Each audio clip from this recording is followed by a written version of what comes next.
చాలా క్లిష్టమైన పరిస్థితుల్లో ఫంక్షన్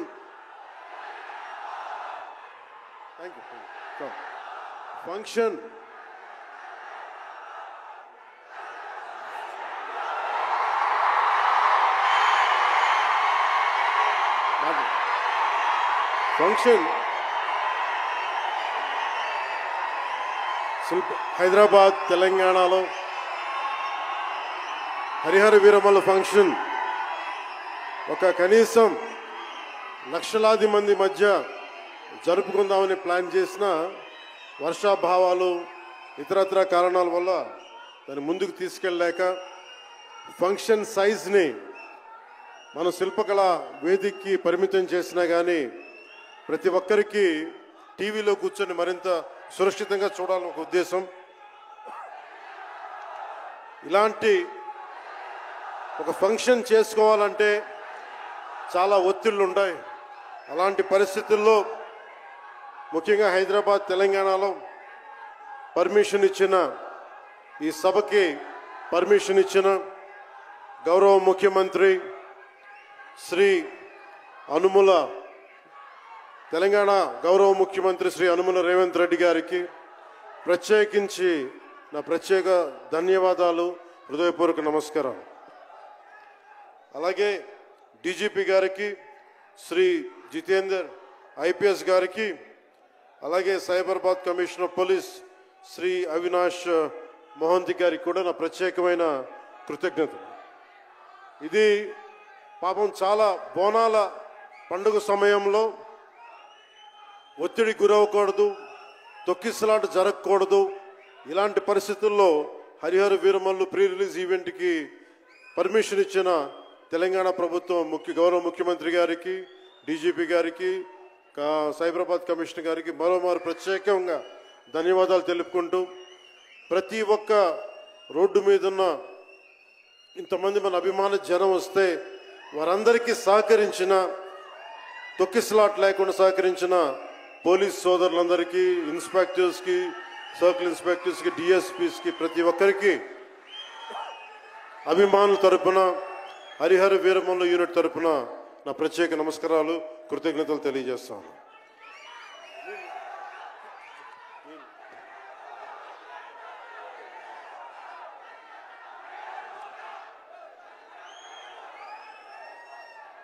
అలాగే తెలంగాణ సినిమాటోగ్రాఫర్ శాఖ మంత్రి శ్రీ కోమటిరెడ్డి వెంకటరెడ్డి గారు రావాల్సి ఉండింది, కానీ ఆయన మనకి సీఎం గారు రివ్యూ మీటింగ్ల వల్ల రాలేకపోయారు.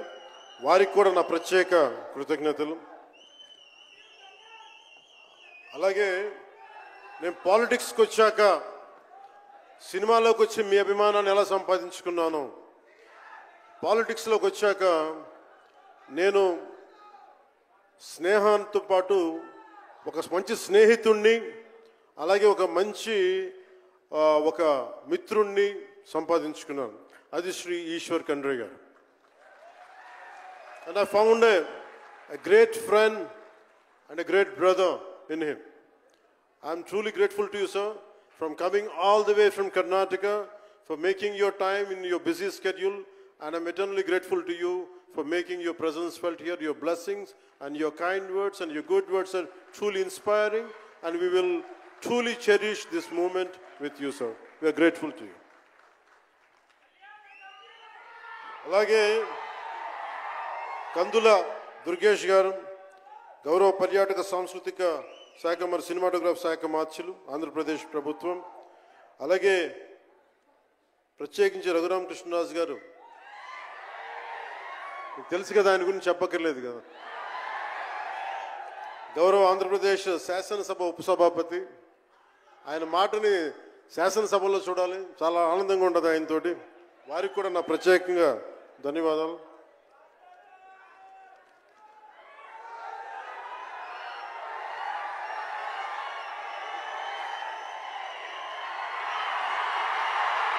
సరిగ్గా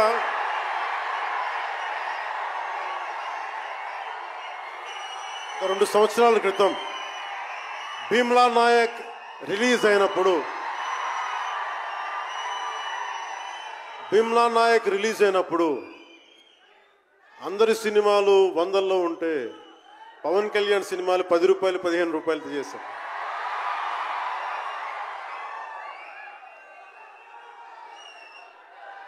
నేను ఒకటే చెప్పాను ఆ రోజున, మనల్ని ఎవడు రాపేది.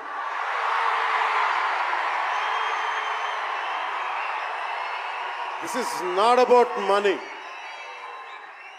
This is not about finance.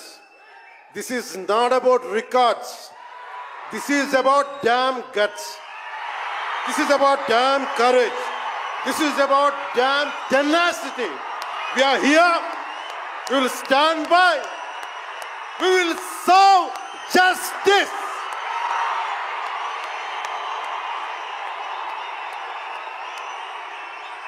Pawan Kalyan ఎప్పుడు రికార్డుల కోసం ప్రయత్నం చేయాలి.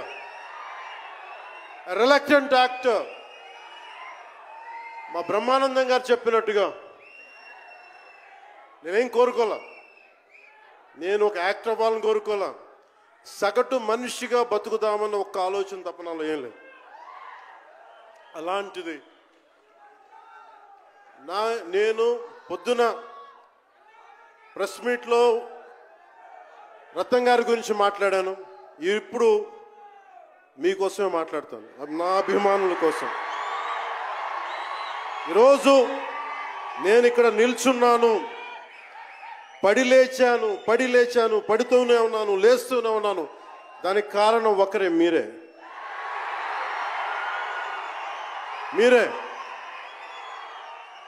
పడిపోయినా, కింద పడ్డా, లేచినా, ఉన్నా, అన్నా నీ వెంట మేము ఉన్నామని. నా దగ్గర ఏమన్నా ఆయుధాలు ఉంటాయా? నా దగ్గర ఏమన్నా గుండాలు ఉంటారా? నా దగ్గర ఎవరు లేరు, గుండెల్లో ఉండే మీరు తప్ప.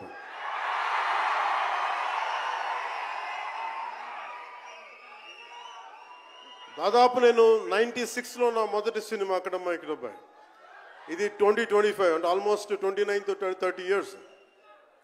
అంటే దాదాపు 29-30 సంవత్సరాలు నేను చిత్ర పరిశ్రమకు వచ్చి. ఎలా ఉంది అంటే నాకే తెలియదు, అలా కాలం ఇట్లా అయిపోయింది. కానీ కొంత వయసు పెరిగిందేమో కానీ గుండెల్లో చావు ఇంకా చావాలి, బతికాం. ఇక్కడే సభలో సర్దార్ గబ్బర్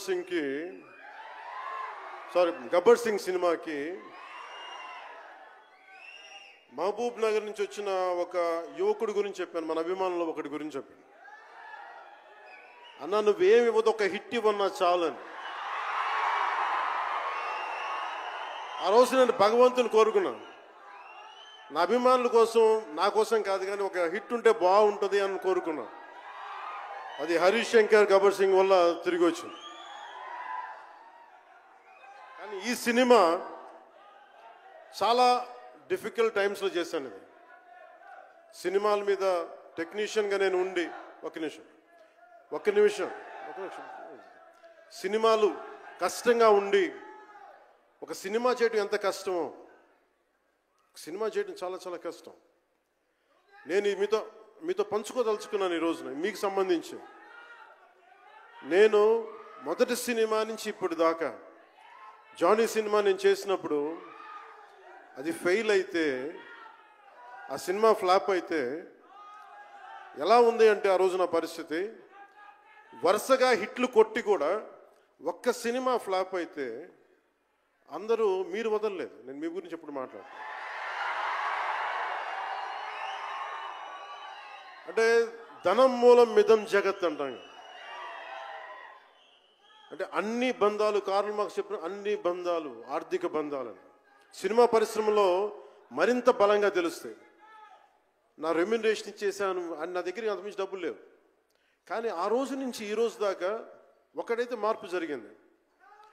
నేను చిత్ర పరిశ్రమ హిట్స్ ఫ్లాప్స్ ఇవన్నీ వదిలేసి నేను ఒకటే నమ్మాను, నా అభిమానులు నాకున్నారు, నన్ను ప్రేమించేవాళ్ళు ఉన్నారు. డబ్బుకి ఎప్పుడు నేను ప్రాధాన్యత ఇవ్వను. నేను ఇచ్చింది బంధాలకు ప్రాముఖ్యత ఇచ్చాను. మనిషి నుంచి మనిషి బంధం. నా గుండె నుంచి మీ గుండెకి 2 గుండెల దూరం అంతే. నేను ఏమి కోరుకోలే. చాలా కష్టాల్లో ఈ సినిమా చేశాం. పేరుంది, ప్రధానమంత్రి గారి దగ్గర నుంచి అందరు తెలుసు, కానీ దానివల్ల డబ్బులు రావు. మనకి డబ్బులు వచ్చే సినిమానే రావాలి. కానీ సినిమాని ఎలా చేస్తాం? మిమ్మల్ని రంజింపజేయాలి, మిమ్మల్ని ఆనందింపజేయాలి. మనకి ఖుషీ లాంటి సినిమా తీసిన ఏఎం రత్నం గారు ఎప్పుడో 2017లో ఎప్పుడో సినిమా వచ్చి మీరందరూ తిడతా ఉంటారు కదా నన్ను, ఎంతసేపు రీమేకులు చేస్తావు అని. కరెక్ట్, ఏం చేయమంటారు చెప్పండి? మనకెవరు పెద్ద పెద్ద దర్శకులు లేరు. మన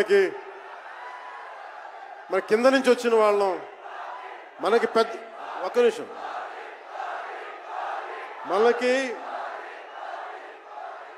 మన సినిమాల్ని చెప్తున్నా, ఓజీ సంతోషం, ఇది వీరా,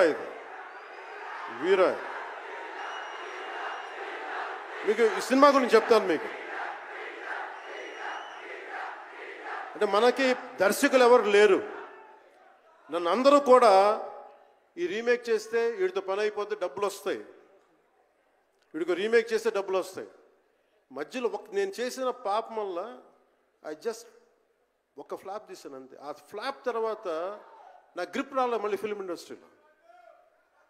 మళ్ళీ నాకు నిలబడింది ఒక త్రివిక్రమ్ శ్రీనివాస్ నిలబడ్డాడు నా కోసం. ఆయన ఎవరో కూడా తెలియదు నాకు. ఎవరన్నా సక్సెస్లో వెతుక్కొని వస్తారు, అపజయాల్లో వెతుక్కొని వచ్చిన నా మిత్రుడు, ఆత్మ బంధువు త్రివిక్రమ్ శ్రీనివాస్ వచ్చి అప్పుడు జలసా తీశారు. కష్టాల్లో ఉన్నప్పుడు లేదు, అడ్వర్సిటీ రివీల్స్ ట్రూ క్యారెక్టర్ అంటారు. కష్టాల్లో ఉన్నవాడే వచ్చినప్పుడు స్నేహితుడు. అలాంటి స్నేహితుడు నాకు భగవంతుడు త్రివిక్రమ్ శ్రీనివాస్ ద్వారా వచ్చాడు. అలాగే ఎందుకు రీమేక్స్ చేశాను మీకు ఉంటుంది కదా. నా పార్టీని ఎవడు నడుపుతాడు?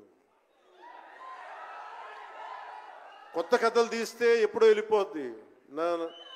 నా భార్యని కానీ నా పిల్లల్ని కానీ ఎవరు పోషిస్తారు?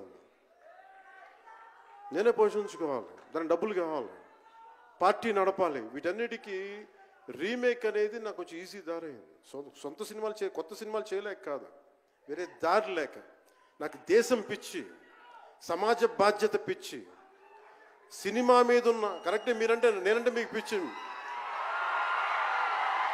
అలాంటి నేను ఒక మంచి సినిమా రావాలని కోరుకుంటే అది ఏఎం రత్నం గారి ద్వారా వచ్చింది. కోరుకున్నాడు ఆయన, నీతోటి ఒక బలమైన సినిమా తీయాలని.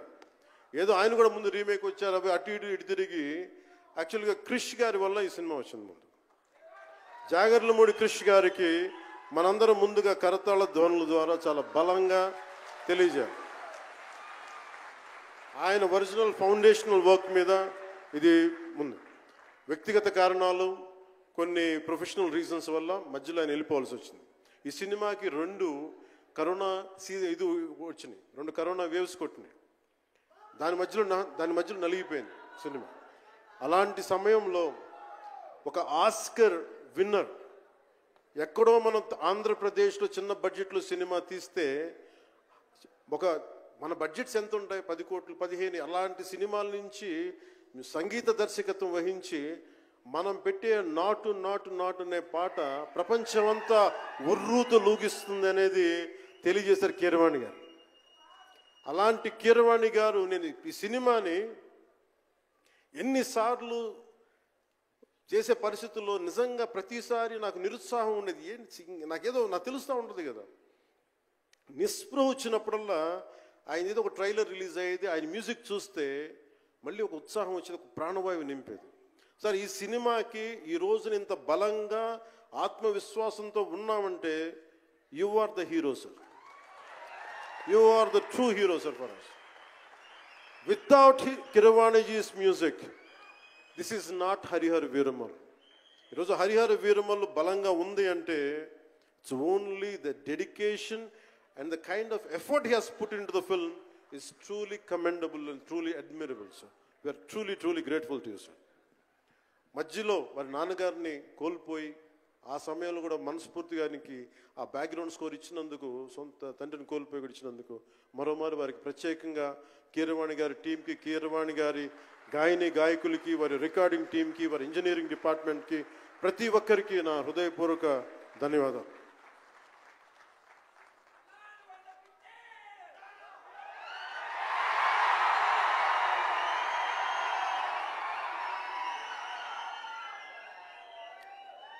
ఈ సినిమాని టెక్నీషియన్స్ గురించి అందరితో మాట్లాడి then will talk about cinema.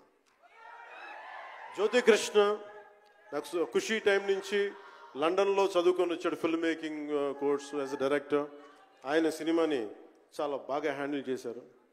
ఎలా ఈ పరిస్థితులు ఎవరు చేయగలరు అనుకుంటా ఆయన స్టెప్ ఇన్ అయ్యి ఒక తండ్రికున్న విజన్కి కొడుకు సారథ్యం వహించి తండ్రి కొడుకుల తాలూకు ఇది ఎఫర్ట్ ఈ సినిమా ఇది.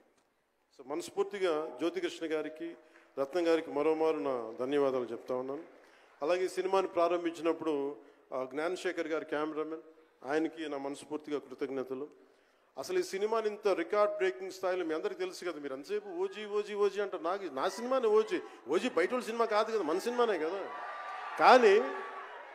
కానీ హరిహర వీరమల్లుకి ప్రాణం పెట్టిన ఇంకొక వ్యక్తి ఉన్నారు, ఆయన మనోజ్ పరమహంస. అంటే నాకు టైము నేను రోజు చెప్పాను 2 గంటలు ఇస్తానని చెప్పాను.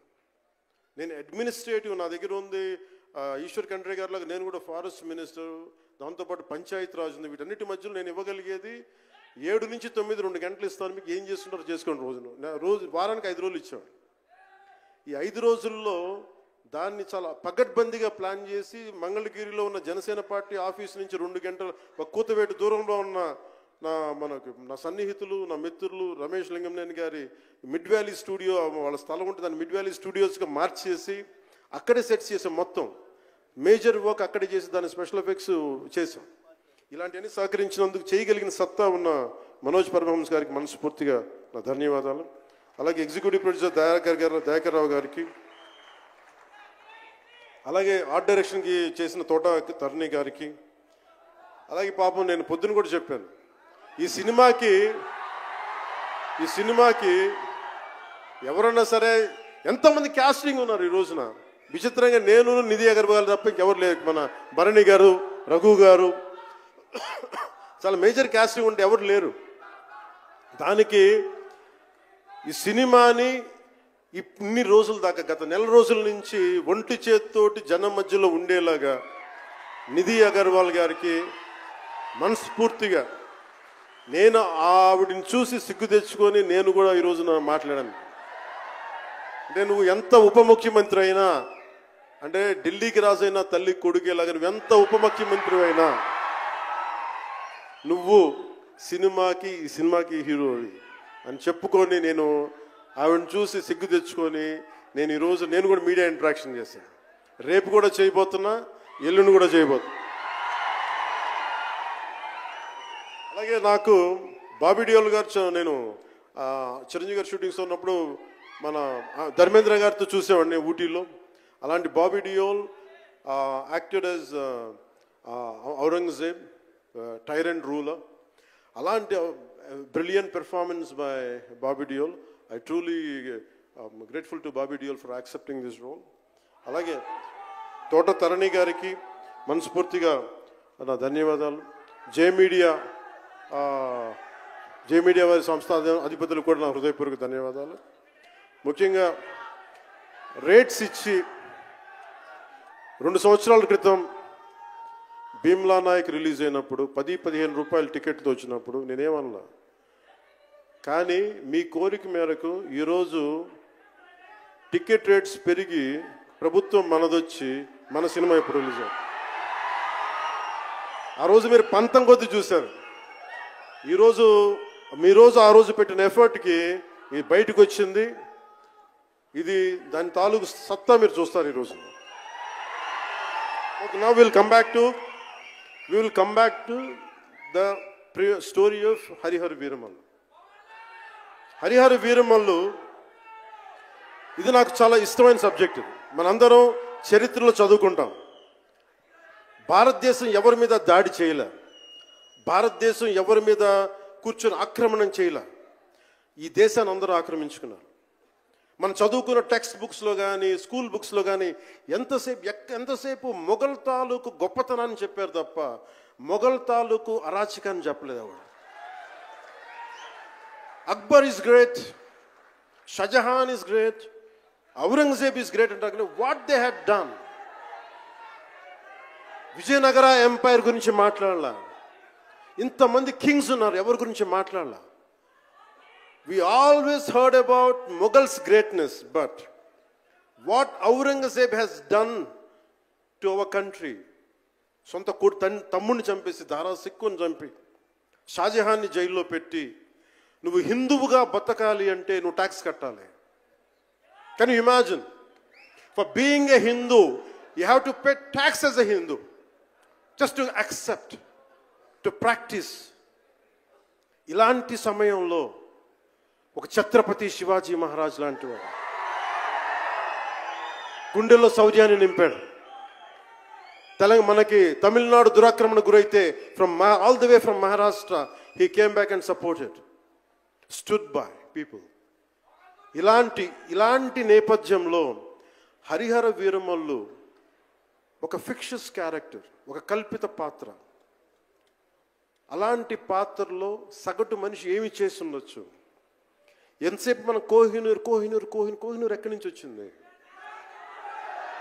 కోహినూర్ ఒకప్పుడు ఉమ్మడి రాజధాని కదా ఇదంతా, మనందరికీ ఉమ్మడి దేశం కదా ఇదంతా, తెలంగాణ నుంచి కృష్ణానది తీరం వరకు టిల్ విజయవాడ.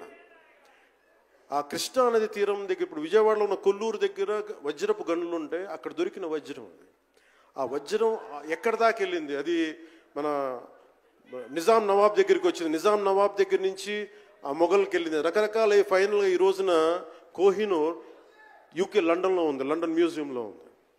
సో దాన్ని దృష్టిలో పెట్టుకొని నాకు కృషి గారు కథ చెప్పినప్పుడు ఇంట్రెస్టింగ్ అనిపించింది. Then we did the story, then cinema చేశాం. ఈ సినిమా మేకింగ్ ప్రాసెస్లో చాలా నలిగాం. ఇలాంటివన్నీ నలిగిన తర్వాత ఒకటే ఏంటంటే ఈ సినిమాలో